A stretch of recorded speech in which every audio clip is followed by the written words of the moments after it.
everybody, welcome out to Birmingham Tech Week. Our sponsors this week for Birmingham Tech Week, Tech Nation, West Midlands Growth Company, and DIT. And then our 2020 sponsors locally, NatWest Copper Culture, BJSS, Side Trade, and BMET. And here's some other people that are making sure that they're partnering with Birmingham Tech Week. And we're from Rockfine, but we'll talk a little bit more about that later. So here's what you're all here for today. Why 90% of pitches fail and how we can make it happen in 5 minutes. So there's not a lot of actual science around pitching and people in the background. So getting statistics together is very difficult. So what we did is we went out and looked at Shark Tank, which is the US version of Dragon's Den. And if you look at how many companies went through that, we got to that 10% number. So less than 1% of all companies that apply to go on to Shark Tank are ever funded. So we took the numbers and broke them down. So that's 40,000 apps per season, so applications per season, of which 158 pitched over a number of episodes. And even worse than that, and the reason why it's in orange is because even though 158 of those got finance or said, hey, guess what, you can have some money, 73% of those deals changed, which typically means we'll offer you this much for this much of a percentage in your company. But when they actually got to the numbers, which we'll talk about, everything changed almost 3/4 of the time. So that's why when we talk about 10% or 90% of pitches failing, not every one of them gets what they want. And how do we have local insights in this? The first one is, I'm BD Dalton, founder of the BullRing, and I'll talk a little bit more about myself in a second. But we've seen hundreds of pitches that have come through the BullRing. We've worked with 30 millionaire bulls to get their feedback. We own companies in fintech, insurtech, fintech, and other items. And we've done our own personal pitches. And we also work with a lot of angel investment groups. I'm BD Dalton. I call myself Next Level. So when you go search for me on LinkedIn and you want to hear a little bit more or ask me questions afterwards, it's Next Level BD Dalton. I've got 25 years of experience in investments and helping people either sell or buy businesses. I'm an entrepreneur and an investor. I do training, presenting. I'm an author of 3 books, and I'm the founder of the BullRing. And we'll talk a little bit more about the BullRing because I've got a great cast of characters with me today. So I'm BD Dalton, we just talked about. I've got Mike Pagan, and I've got the amazing Tanya, who's going to talk to us a little bit more about what it means to actually pitch.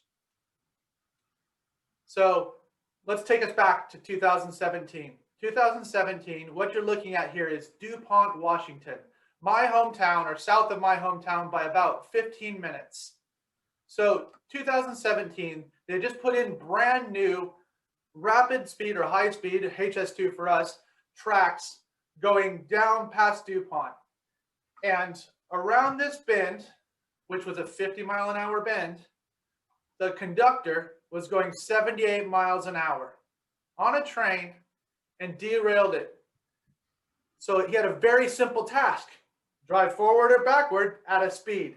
The speed was on a narrow track, and he should have been told and should have known to go 50 miles an hour.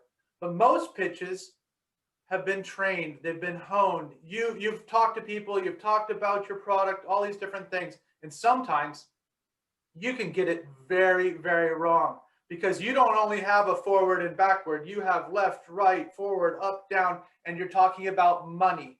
So the 2 things or the 3 things in people's lives that people like to talk about or don't like to talk about: religion, money, and health. So you're talking about a lot of those things all at once. So most pitches get it wrong because they change the pace. They don't do the things that we're going to talk about today. So I'm going to hand over to Mike Pagan, and Mike Pagan's going to talk to you a little bit about the BullRing and why it's a little bit different and why 5 minutes can make, break, or change your life. Over to you, Mike. When you're talking to an entrepreneur or an inventor or somebody who has got their business in a situation where they need some extra support, Everything that Bart's already talked about, focusing in on the Dragon's Den and Shark Tank and so on, they're talking about money exchanging hands purely. That's their pure invest process they're looking at. But actually, when it comes to investment in a business, so often it's not just about cash. It's about the collaboration. It's about the inside knowledge. It's about the non-exec. It's about finding the right employees and the other people. And so therefore, with the BullRing, the way we work that is it's put together in a format where you're not just talking about cash. But the other challenge we have is people can talk for a very long time about the things they're excited and passionate about. It could be 5 minutes. No, it could be 5 days, because you're talking about all the clever technology and the wizardry and everything you've done. So consolidating that into 5 minutes. Yeah, so it's not a 1 minute elevator pitch that you do a networking environment or something like that. It's 5 minutes, which gives you enough time to engage and connect, but not so much time that you can go into the cash flow forecast for 2023. But it therefore gives the scope to reduce, take out the noise, take out the fluff, take out the extra stuff that doesn't add value, and just work on that primary objective. That's interesting. Let's have a conversation. That's the whole part of it. When you're doing this investing and pitching environment, that's what you want to get to. That's interesting. Let's have a conversation. You don't need 15 minutes. You don't need 5 hours to do it. To generate that hook, that connection, 5 minutes. And that's what we do in the bull run. It's a little bit challenging, yes, but that's the point of pitching in an environment where it makes a massive impact. 5 minutes, get to interested. Perfect. Mike, 5 minutes.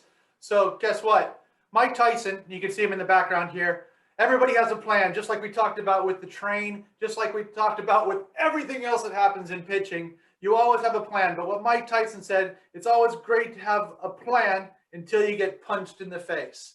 So you can have a plan going in there, but when you get punched in the face is when you hit this screen, when you hit the groups of people. So I'm going to introduce you to one of our amazing presenters, somebody who's been through the BullRing, has done the pitching. She's an actress, but I want her, Tanya, to talk to you a little bit about her run-ins in pitching. So Tanya, over to you. Tell us a little bit about you and about this. And Tanya loves to talk, so if I jump in, I'm not being rude. I just want to make sure that she's getting to that salient point. Over to you, Tanya. Hi guys, yes, my name's Tonya, as Bart said. So basically, I just want to say that even though I am a fully trained professional actor, when it came to pitching, it was a specific skill that you had to learn, and I have got to be honest, I became very flustered, just like the last slide. I did have a plan, but that plan went to pot when all the technology just literally blew up in my face. And I was like, oh, what's going on? Help me, please.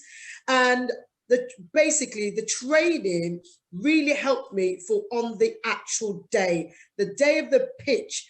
I had it going on. I felt like a superwoman. And I just want to give you a little bit of advice out there. The biggest key for me was practice my pitch. PP. That's all I want to say to everybody. Practice pitch, practice pitch, practice pitch. That's literally what I did. So even though I'm trained, when it came to pitching, like Mike said, there's an art, because you have you have to make sure you get all of the specific elements into your 5 minutes. And because I'm so passionate about my project, as you can see, Lucid the Dreamwalker, that is the comic book version of the TV series that I was trying to pitch. I was so passionate. I wanted to give everybody all the flavor, but what I needed to do is make sure I scaled it down, made sure I kept to the 5 minutes, and I managed to do it. I managed to do it. Tanya, so one word before you walked in the pitching and one word when you walked out. What was your one word before you walked in? My one word before I walked in was art. And then what was your word when you walked out? It was Not flying. with brilliant relief. Cool. Thank you, Flying. Tanya. Thank you so much. And you'll be around, and we're going to have a couple of Q&As and things like that going on throughout this.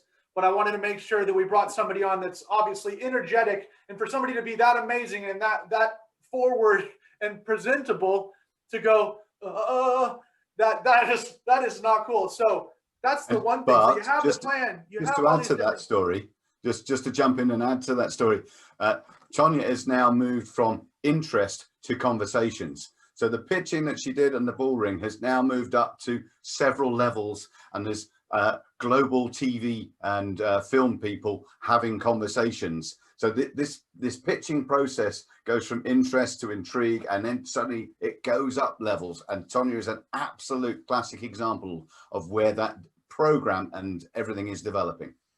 Perfect. Okay, so we had that. So we have to go into the next part. So you're here to learn a little bit more about making your pitch better. So the first, we go through P's, we go through different parts of this. So for me, and for what we work with you on, or what we work with a lot of our pitchers on, and what we work on ourselves, is what's the problem? What is the problem that we're trying to solve? Is it actually a problem?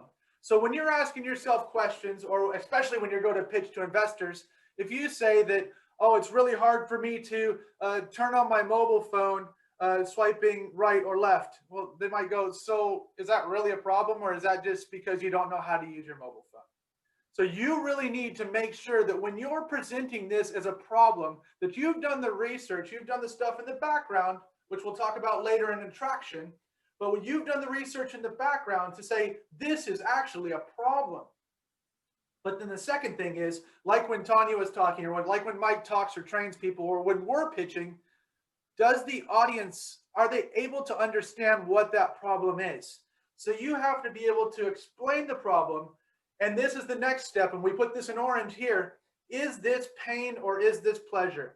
So are you trying to make somebody feel better with your thing? So you've got lucid dreamwalkers going to make people feel amazed and engaged, and they're going to understand BLM. They're going to understand superheroes are not just white, and they're not just big white males. They're going to be, anybody can be a superhero, right? So that's pleasure. I'm feeling better about myself.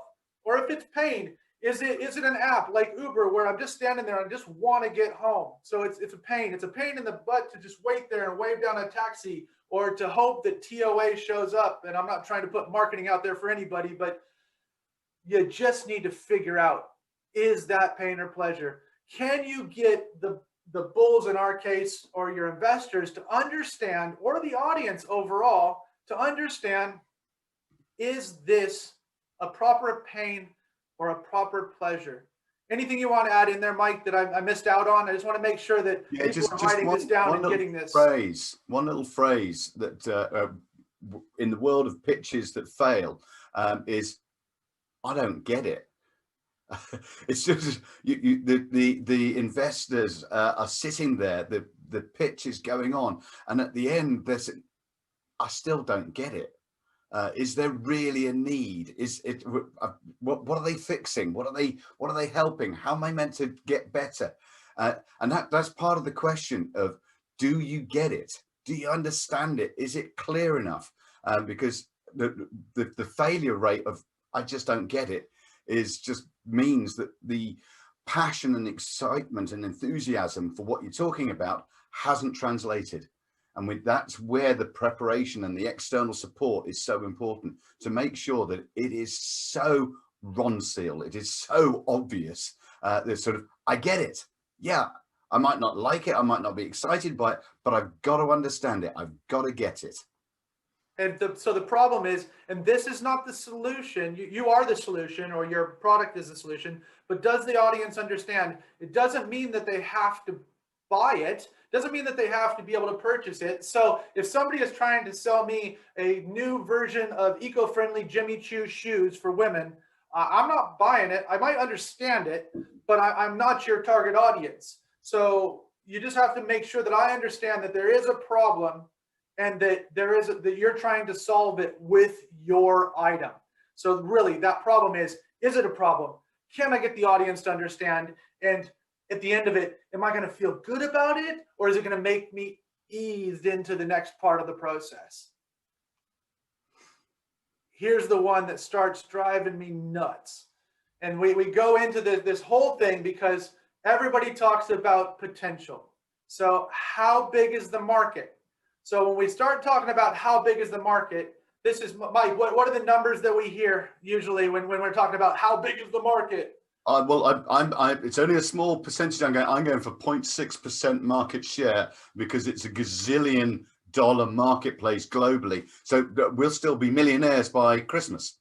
That's right. So there's no, it's out there. And then the other one is, hey, Mike, how many competitors do you have? None.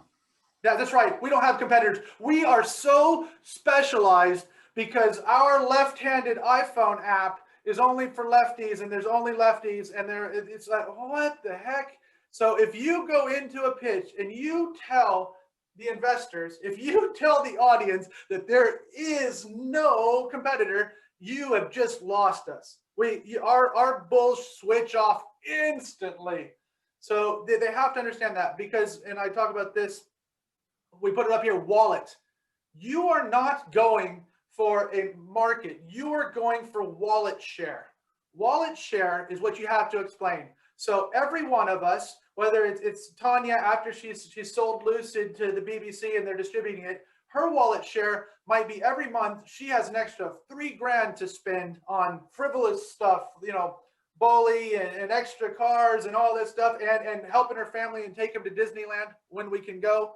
But the wallet share is really what we're going for. So the potential is all out there, but you're competing for wallet share. Once people have paid for their rent, their insurances, their food, all this other stuff, they've got this much money left over. You're competing for that with Fox, with Sky, with Amazon, with going on holidays to Disneyland, all this stuff. So now it's going dwindle, dwindle, dwindle, dwindle, dwindle down to this amount of money. So unless you can replace all those people and you're more top of mind and they need you more than that, you have competitors. It might not be in left-handed widgets for your iPhone, but it is definitely there.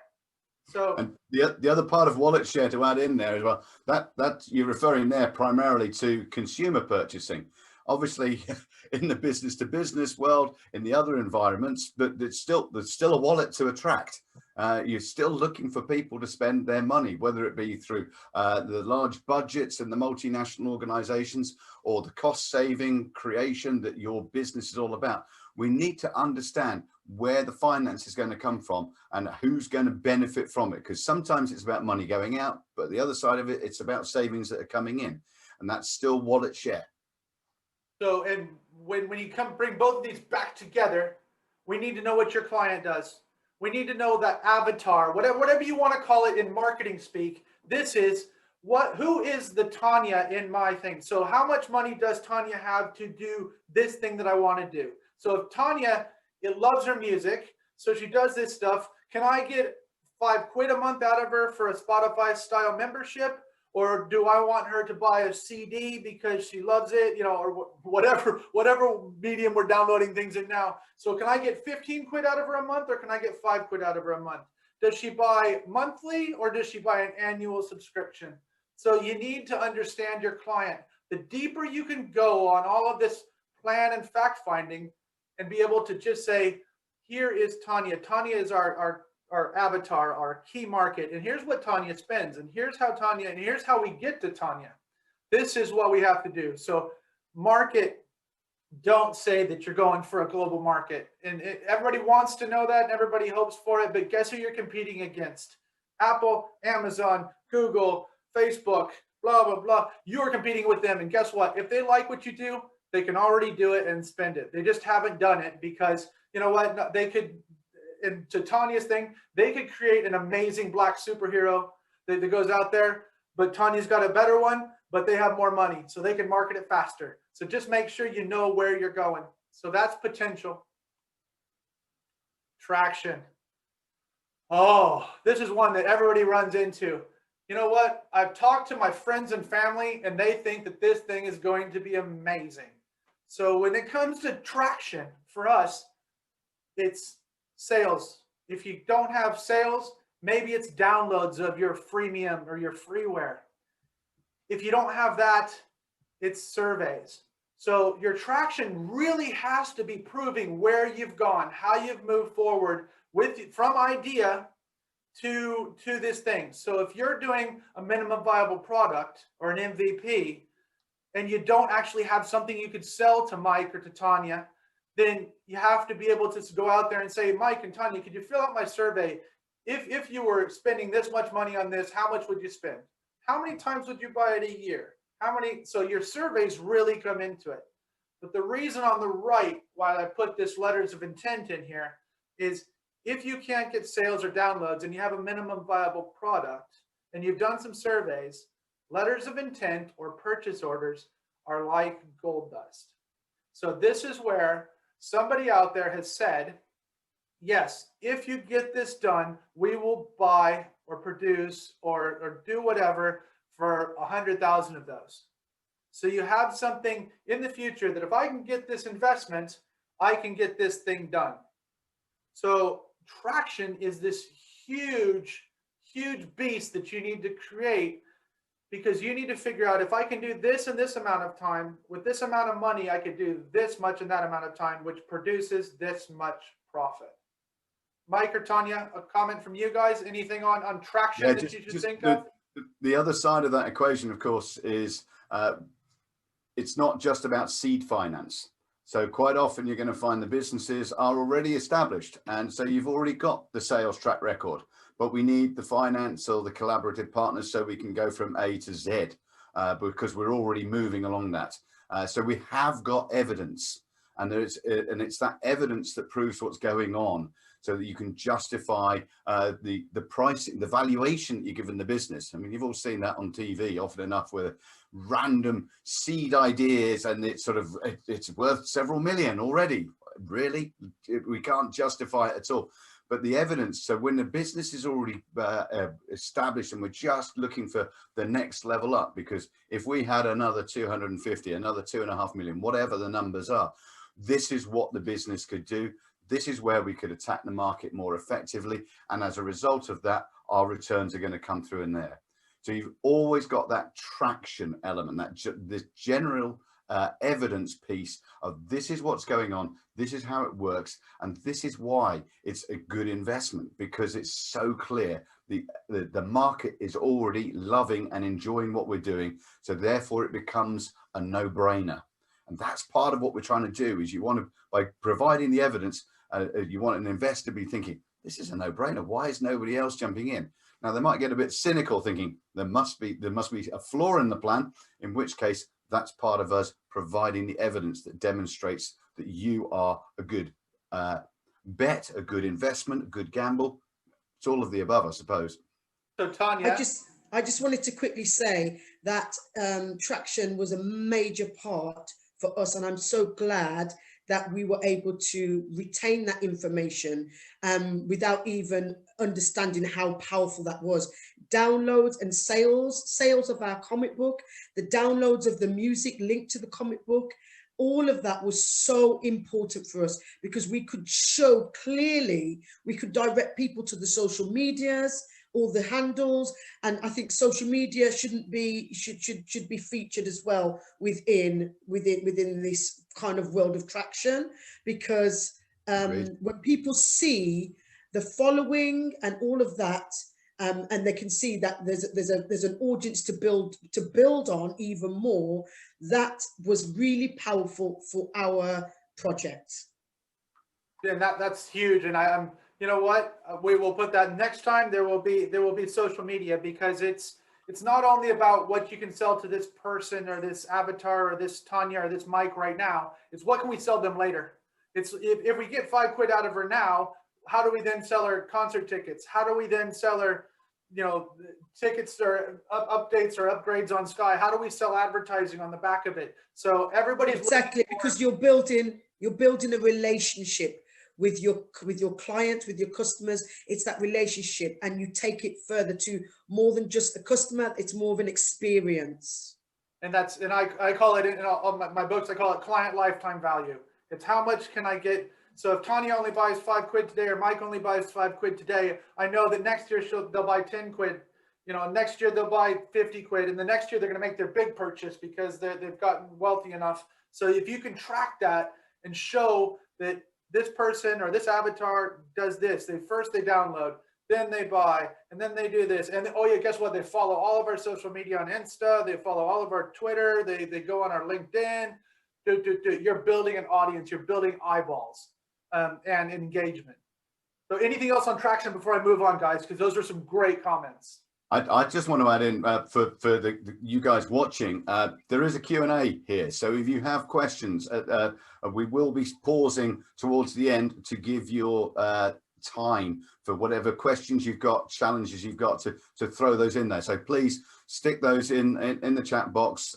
We've had a couple others already coming in, and let us know, because we'll try and address those towards the end and give you all some airtime, because clearly in your environment, in your business situation at the moment, some of the stuff we're talking about at the moment is totally relevant to you, and other bits is not for you personally.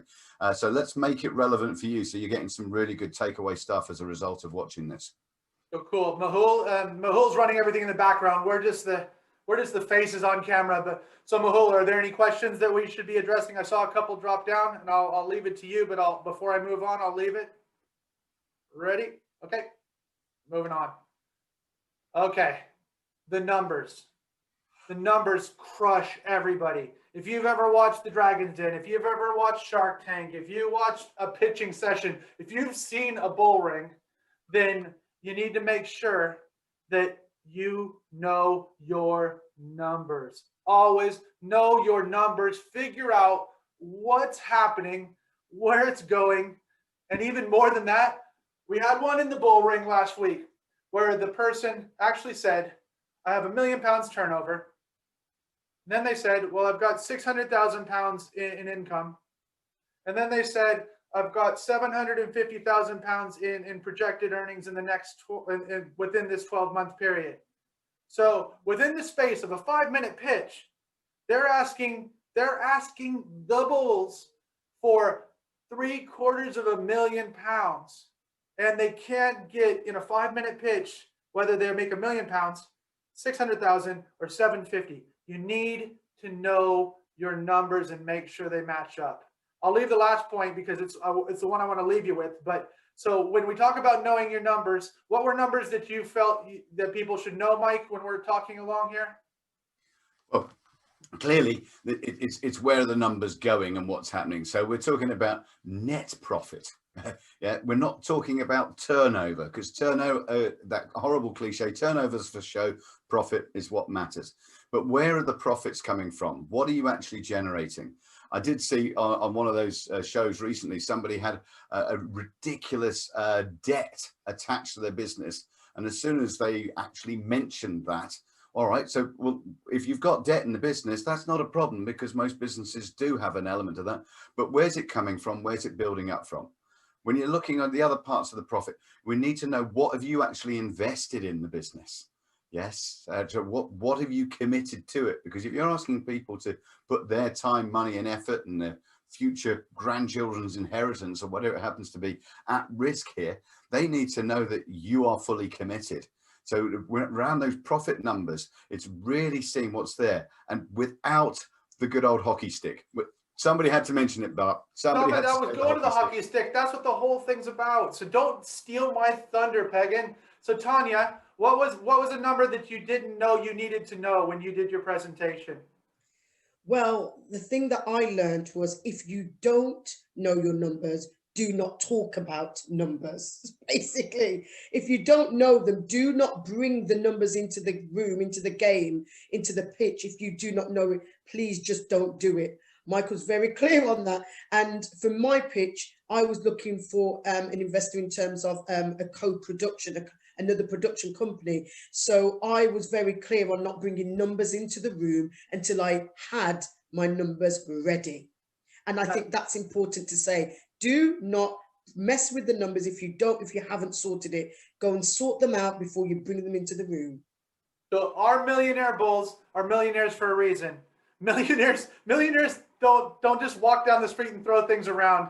A lot of them have been driving the same car for the last 5 to 10 years. A lot of them have invested in the same thing. A lot of them wear the same clothes for the last 10 years because they bought really good stuff and they just wear it.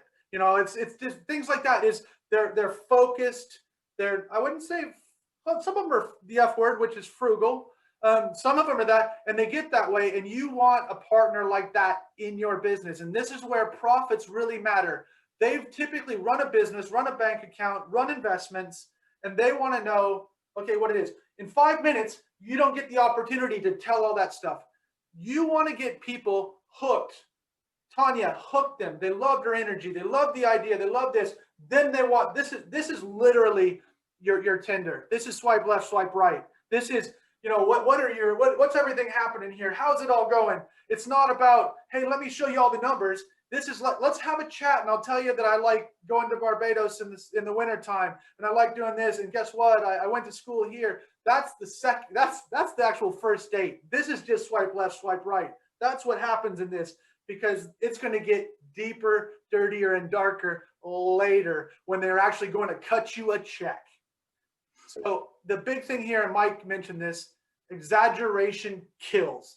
And exaggeration kills. So if you do the hockey stick, so most people say, well, we're going to tick along like this for the next 3 years, and then bam, that thing's going to happen, and we're going to skyrocket, and profits are going to quadruple. And oh my gosh, that's the thing that people just go, meh, turned off, switched off, done. They're out. They're like, this person is so far out of their own head, they don't even know how to do it. So exaggeration kills. Energy, amazing. Exaggeration, death. Before we move on, Mike, what do you think? The hockey stick is just the classic faux pas, and you see it in the slide deck with all these wonderful graphs, and they just got their little swoosh every time. That's not how businesses grow. That's not what happens. Yeah, there's going to be spikes when you're being successful, but there's also going to be times where things aren't coming right. They're not coming through accordingly. And it just goes up and down and up and down. And you need to make sure that you're aware of that and what's coming across, be that an established pitch or a seed business pitch. You've got to show how that's going to grow, because otherwise it just doesn't come across as real or thought out. It just comes out about sort of finger in the air and just I'm hopeful and happy rather than grounded and sound. And most of the time, the things we've been through now, this is before we get to the next two parts, these are the things. They're buying your energy, they're buying the things that are happening, they're buying the idea, and that you have a plan. Mike Tyson's going to punch it in the face in a second, but you have a plan. Mahul's come into the picture. Mahul, is there a question that we should be answering? Yes, PD, we have a question in the chat. So the question is, how soon in the sales process should you aim to get financial commitment? And are there other ways you would recommend where we can get commitment in the sales process that are non-financial? That is great. That's a great question. So perfect question to come in, Mahul. So what are the other things that we talk about when we're going through and looking for money? So my friend, Professor John Mullins at the London School of Business, says that most people shouldn't get finance. So we already know that 90% of pitches fail. So if you're one of those 90%, how are you going to get money into the business? So pre-selling, and John Mullins, if you haven't read it, it's Customer Funded Business is the name of his book. But go out and get pre-sales. Go out and get traction. Go out and build that stuff, because the most expensive equity, the most expensive money you're going to have is right now. Is right at your MVP stage, at your initial traction, because you have nothing to prove. It's the biggest risk for the money, so they're going to want the most, and it leads us into the next part. So you need to get traction, you need to get sales, and when you're talking about, and the reason why the BullRing is an entrepreneur showcase and not an investor summit is because sometimes you need partners. Sometimes you need another studio like Tanya did. Sometimes you need another VR producer or developer to help you and your VR thing take things forward while you're both still making money in the background. So it's always about making sure that you have pre-sales, making sure that you have pre-engagement to move it forward. So if you're talking about the stage will depend, and this is a horrible answer, but I'm a financial advisor by nature, is it depends on where you're at in your process. So it is real, early money is very expensive. but you need to figure out how to get people on board, whether it's partners, non-exec directors, other suppliers that want to take it forward with you before you go out and ask for money, because that's part of your traction. One more second for you, Mike. Just to add in on that, the whole part of a collaborative partner or a non-exec director or employees, if you get, let's look at the non-exec director briefly. If you get the right non-exec joining your organization, they could be worth, as an employee, 6 figures a year and some. But you're getting them for a notional amount per month, but they're still bringing that cathedral of knowledge along with them for the connections, for the introductions, for the support network and everything else. So actually, as far as being part of your team, that one individual could be worth hundreds of thousands to your organization, but they're not bringing cash. It's just because of their IQ, their intelligence, and as I say, their cathedral of knowledge that really will help the difference. That's why we do this as a showcase, not as a summit. Cool. So here it is, one of the most famous investors in the movies, obviously. And Gordon Gekko, if you've ever watched Wall Street and you want to go out and get investment, watch this. This is the evil, dark side of investing. So the most valuable commodity in the world I know of is information. So the more information you can give to an investor, a bull, a dragon, a VC, private equity, venture capital, any of that stuff it's there. They want to know that. They want to know the ins and outs. And this is the best one when you think that if you haven't read Sun Tzu's The Art of War, everything is there. Every battle is won before it's fought. So these guys they gamble, but they gamble on the entrepreneur. They don't gamble on the business. The business has to be sound and focused, or they have to be able to figure out how they can tweak it to make sure that they can get their money back, because they are an investor. They are investors. Investors are invested in you. They're investing their money, their future wealth, everything else in you and your business and your idea, but they want to know that you're there. So if this is your side hustle and you're asking for money, you will not get any money. If this is your side hustle, that takes you down below 10%, takes you down below 10 of 10%. This takes you down to nearly 0%. If it's your side hustle and you're asking for somebody, if you're not working in your business, Gordon's not giving you anything. And that brings us to the exit. So when you get and you start to go and you start to say, what's going to happen here? I say investors are not just for Christmas. Once you stick them in the business, they're in the business. They don't go away. It's not just like, give me your cash and you sit there and then you go out and spend it on ads, and you go out and spend it on new machines and some more plastic for your widgets, whatever it is, they're there. And guess what? There is no jam today. There's no money coming back out. Once they started in this, most of your dividends and your profits and your income will be reinvested into the company, right? So you're not getting extra pay. So if you ask them when they're giving you money and they say, so what's this money for? And you say, well, it's for salaries. They're going to go, it's not, it's got to be for marketing. It's got to be for increased sales. It could be for salaries, but it better not be mostly for your salary, because they want to know that you're committed, but they also want to know that your skin in the game is making it go forward. If you've been working on this business for a year or 2 years or whatever else, and you've been able to have free reign and you've been able to go, get ready to become an employee.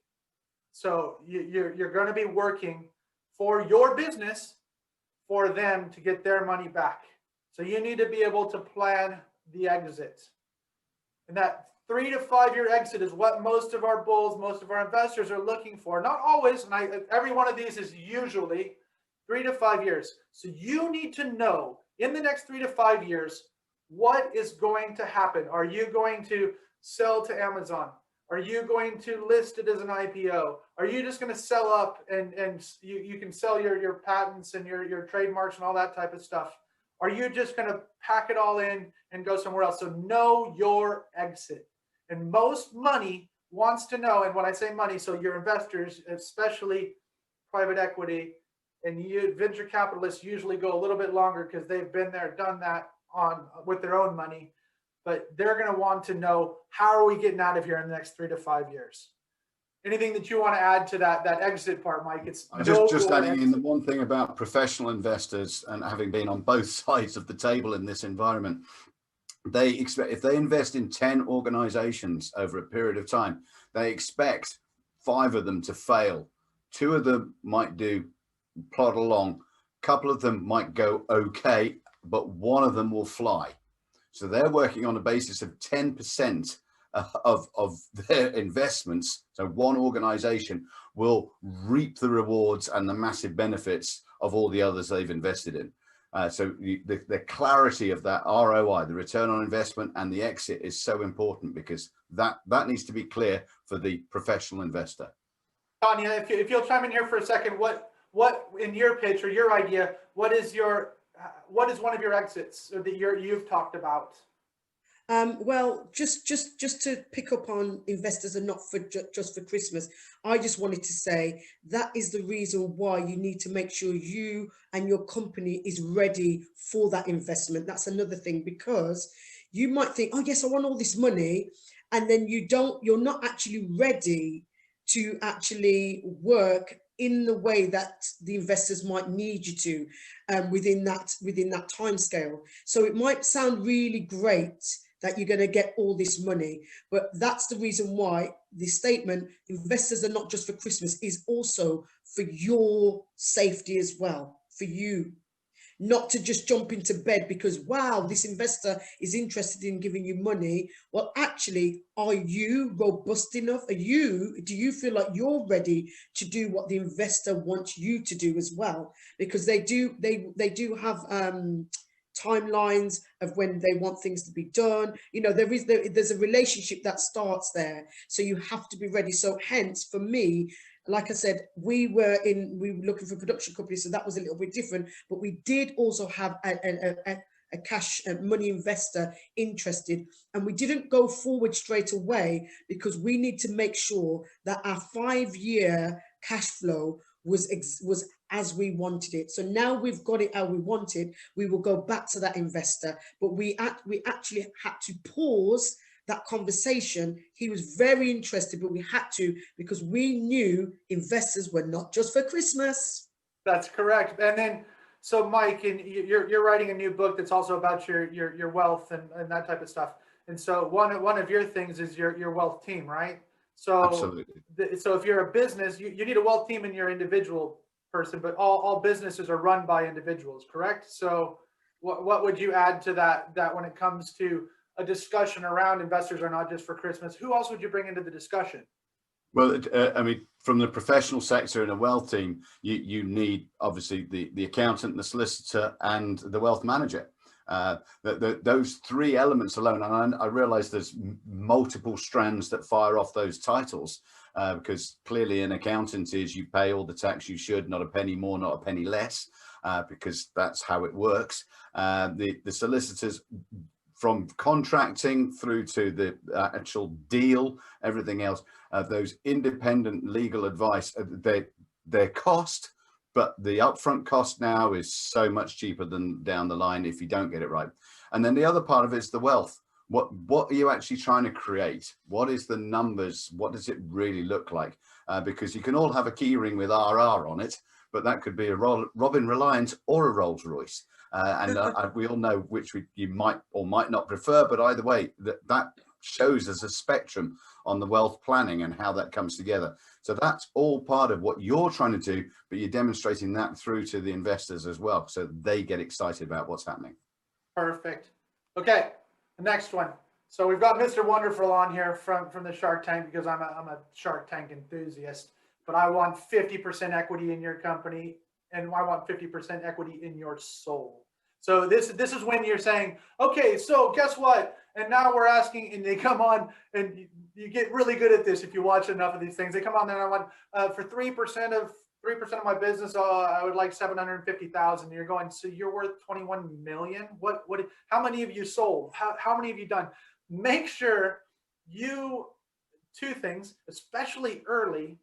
You're going to start to learn lots of words, but I would go out there, and if you've done nothing else, Mergers and Acquisitions for Dummies is a good book. because you're going to figure out what cap table means. You're going to figure out what leverage is. You're going to figure out all these things because you've been really focused on your creative, your software, your whatever. And you're going to go out there and say, okay, well, I'll offer, everybody says 10% for X. And it's so difficult because you're giving 10% away, especially at early stages. That 10% in the future, and we'll go back to what one of our friends or one of the people that we know with FanDuel. And FanDuel, if you haven't done the research on FanDuel, go out and do it. But when they started, it was one of the biggest betting sites. All these things, they sold out. And by the time they sold out, there was a 428 million pound sale, you know, kind of huge, massive things. And the owners walked away with less than £1 million each. 428 million sale of their business. They sold successfully, came out with that much because they gave away this much at the beginning. And then that much, guess what? When you then get more money, it grows again. So you make sure when you're offering, you need to be able to, like the slides previously, what are the investors going to get out of it? When do they get their money back? And is this enough? Because remember, this is your usually your first stage. So guess what? You're going to have to do this again, and you're going to have to give away more money next time. So you need to make sure that you're doing this right. So the ask is so important. And the reason it's here is because you've swiped left, you've swiped right, you've told them all, here's where we're going, here's my energy, here's the dream, here's the vision, and here's how you can participate in this amazing thing. So the ask is so important, but it's also this is the do you want to marry me? You know, this is that thing, because guess what? You're gonna get this is polygamy for money, because you're gonna have a lot of marriages if you're gonna be successful. So this is your first shot is, do you want to marry me for 10% of my company? You know, so it's like, you know, it's not 50-50 like in normal marriages, or actually probably more to the other side, but we'll leave that for the lawyers in the room. But overall, the ask is, what is that percentage, and how are you going to engage with us? And you know, that's the big thing. So Mike, over to you for a little bit of commentary. Just the quick one there on the ask to add in on there. If it's money you're after, then sow the seed that I'm asking for money. So right at the beginning of a pitch, I'm going to be talking to you about what we're looking for. Our investment we're after is a financial investment. At the beginning of the pitch, what we're asking for is we're looking for collaborative partners. We're looking for a specific non-exec. We're looking for employees. We're looking for new premises. These are the things you talk about, because then as the pitch goes on, you can then be more specific. But right at the beginning, it needs to be signposted so that the investors in the room know what you're actually talking about.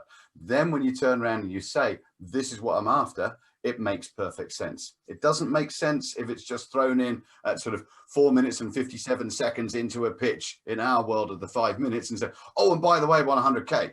That doesn't kind of work. You've got to build it so that people understand how it works. Crescendo. So let's work on that. So the ask is very important. So Mike, over to you. If all else fails and you have not watched this and you're only watching this on this slide, what can somebody bring to a presentation?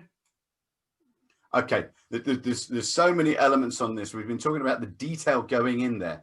Let's be fair and be blunt. This is a performance, whether you're doing it through the virtual world of presenting to a lens the size of your fingernail, or you're in front of 150 people in a medium-sized auditorium. You need to have in your mind that this is a performance. So you've got to prepare it. You've got to put it together. The first thing there, knowing your audience. If you are presenting to a room has certain bulls in it, or investors that you know, you need to, and this is legal stalking, but you need to stalk these people, understand their investment criteria, understand what they go for and what they work for. Because the more specific you are about how it comes across, the more likely you are to turn people on and off. So if you're looking at a pitching environment and you know some of the bulls are not relevant for you because you're in the gaming sector, you're in the health sector, you're in whichever sector it happens to be, then great, be specific, because then you're tailoring it to that one person or that one industry specialist. So know the audience. The energy. Hopefully you've noticed throughout this presentation today that both Bart and myself are standing and presenting, and there's plenty of arm movement and energy and engagement and everything else. That's because we practice what we're preaching. We want to put that across in a way so you get excited, you get engaged. You're not spending the whole time just on Facebook or whatever social media whilst watching this online.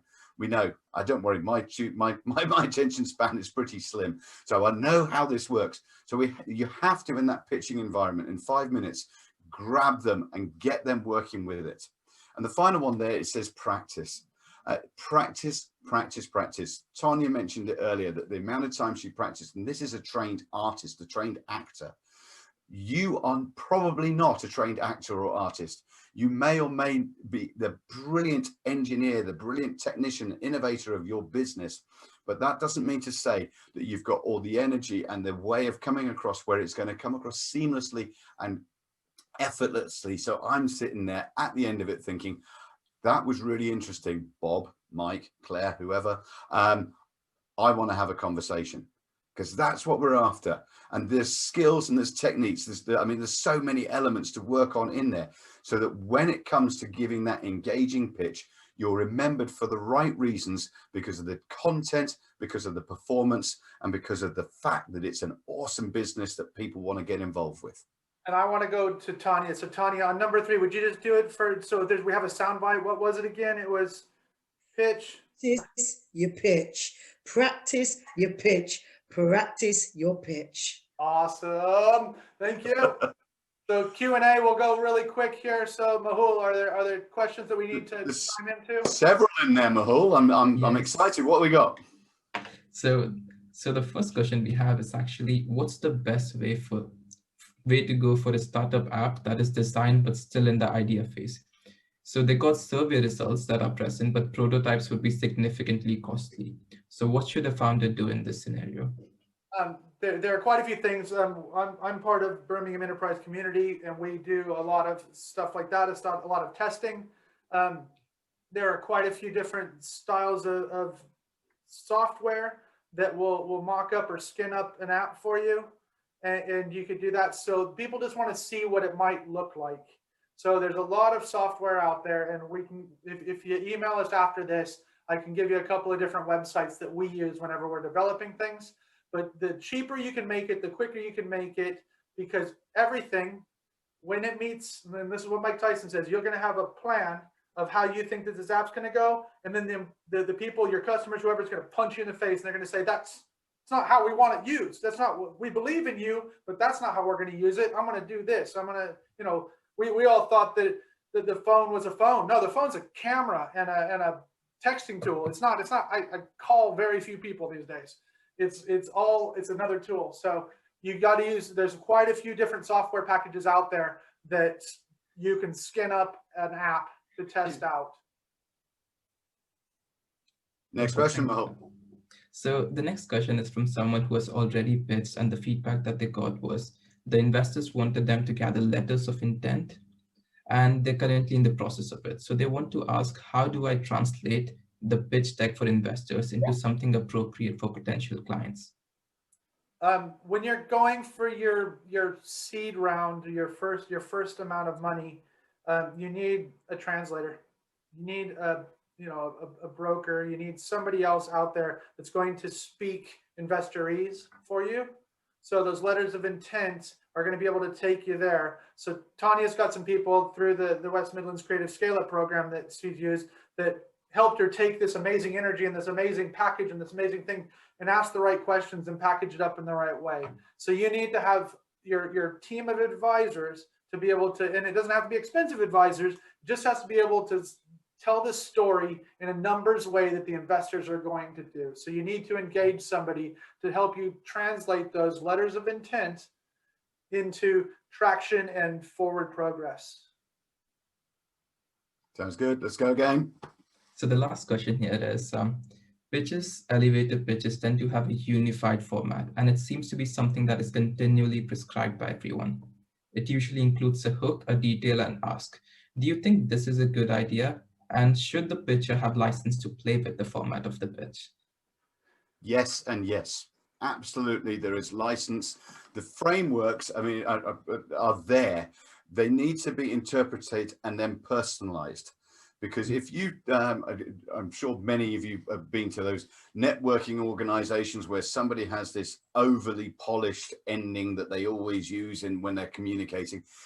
So if it's overly polished and sounds slick, salesy, snake oily, then people don't get that. They want to, especially in Britain, people want to communicate with a human being. They want. Was that a slant at the Yanks? That was not very nice. I heard didn't that, say Mike. anything about the Yanks. I said the Brits like a bit of raw. Oh, okay, I see. Like it real. Because just because I say if you want to work for the rest of your life, that's your business. If you don't, that's mine. That is not polished at all. But it's done in an authentic way, which is different. Yeah. Yeah, that still means it's still BS, is what you just said. Mike, I would agree with you as well. And something that the feedback that I got from yourself, Mike, which when I did my pitch, one of the things that you really did love, and you helped me to kind of like keep that element, was the fact that I made my ending and the beginning, it was very personal. So the ending, I made it quite personal to me and my kind of struggle or my movement in terms of being a Black actor or Black person wanting to see representation and representation mattering. And you loved that. And also, so I kept to the format, but I made it my own. I drew people in with a story. I opened up with storytelling. I ended with some storytelling. And I felt that I had to play to my strengths and be authentic to myself. It was very important. Otherwise, I'm just robotic, and no people can see through that. They want to see the raw, authentic you, because like you've both said throughout this whole webinar, that people are interested in you. They are taking a risk on you. They are investing in you, the entrepreneur. So you have to be your authentic self. Anyway. That's really good. No, so rules are made to be broken. That's my main thing. So, Mike, we got to move on to the questions. Yes. There are more questions. We are going to set up an after party for people to plug into if you wish to. So we'll give you that link in the chat room in a moment, so you can go across to that. But Bart, let's wrap up the session. So the problem, is it a problem? How do people understand does your audience understand it? The potential, how big of a share of the wallet can you get of Tanya or Mike's wallet? The traction, now that you know how much you can get, have you gotten any of it? Once you've gotten it, how can you figure out what the numbers are going to look like? Then guess what? If I'm going to give you money, how do I get out of the business with you? And then how much am I going to give you in the ask? So we're going to have all of these sounds out there. We're going to have this on a video out there for you to see for Birmingham Tech Week, and also through the BullRing website, if I can say it properly. I've been talking for too long, but here we are. So guess what? For attending today, Pitch Perfect Practice. So Tanya's been through this. So we have a special discount for anybody that's attended this and everybody that signed up for it. So all 500 people can get the attendee here. So Pitch Perfect Practice is available for you, and you need to pitch, practice. And then guess what? If you want to hear any more wafflings on, we put on the books at 3 for the price of 2, and you can find those at Bart Dalton Consulting. Mahu will put in the slides or in everything else, but we just wanted to say from the BullRing, the Rockfine Group, from Tanya, the amazing Tanya, Birmingham Tech Week, this is why 90% of pitches fail. I'm Next Level BD Dalton, and I've loved hosting the webinar with you.